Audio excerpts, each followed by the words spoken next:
हजुरले नमस्ते, स्वागत छ मुनाश्री मगर युट्युब च्यानलमा। यो सबैजना सन्चै हुनुहुन्छ होला। म पनि एकदमै ठिकठाक छु र आज रहेको छ होलीको दिन। देश तथा विदेशमा रहनुहुने सम्पूर्ण नेपाली दाजुभाइ तथा दिदीबहिनीहरूमा होलीको धेरै धेरै शुभकामना। सो साथीहरू, आज हाम्रो चाहिँ छुट्टी छैन, त्यसैले म अफिस हिँडेको र आज अफिसमा होलीको दिन के गर्छु म हजुरहरूलाई देखाउँछु है त साथीहरू। सो अब अफिसतर्फ लागौँ।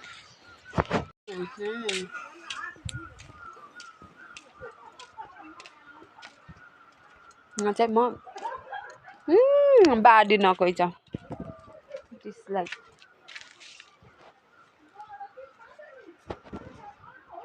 तर पनि जान्छु म यताबाट घुमेर।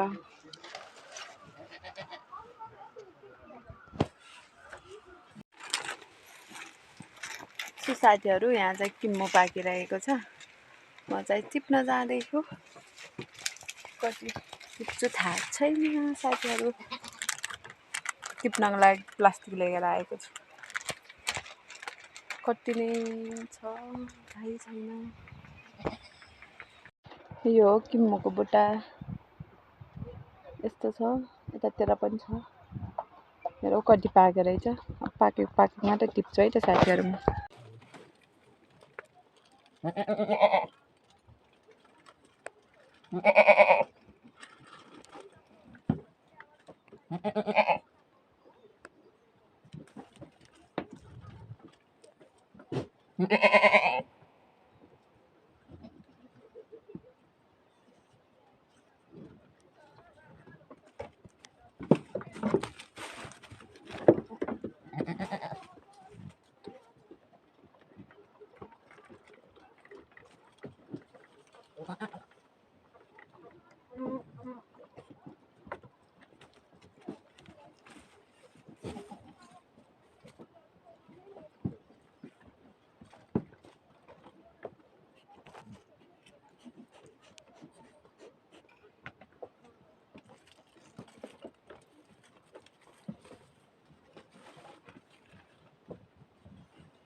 सो साथीहरू, मैले चाहिँ यति टिपेको छु।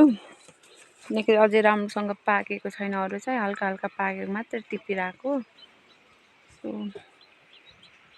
अझै धेरै पाक्यो भने देखाउँछु, किनकि रुखमा त धेरै नै फलिरहेको छ त, तर पाकेको छैन। अहिले यस्तो हुँदैछ, यसलाई अझ राम्रोसँग पाक्यो भने खानुपर्छ।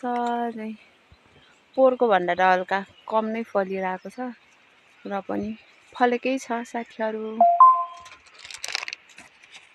यहाँ पनि फलिरहेको छ, हल्का पाक्दैछ, त्यही भएर नटिपेको। हल्का पाकेको त टिपिरहेको छु, हल्का हल्का पाक्दैछ साथीहरू। अब यो भाउजू दिदी म भएर खान्छौँ।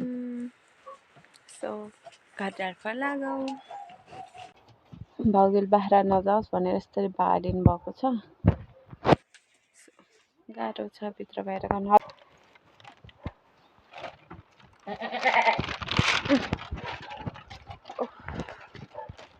यहाँ भाउजूहरूको मिल पनि रहेको छ पछाडि। अर्को भाउजूको घरको फुलहरू छ। यहाँ करेसाबारी छ,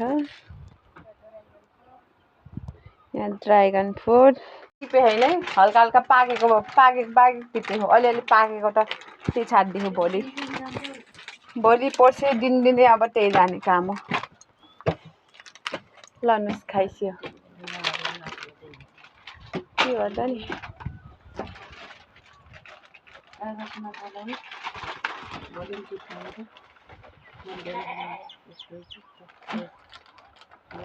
राख्नु पर्यो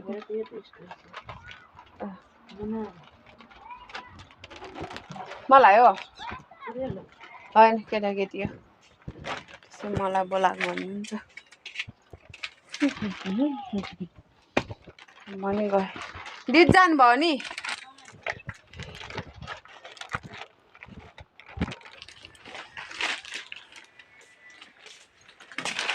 दिदी लानु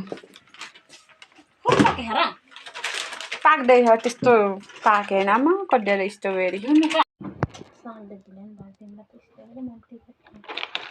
लिएर आउनको। प्लास्टिक बाहिर धोएर ल्याइदिन्छु है, भोलि युज गरौँला बरु।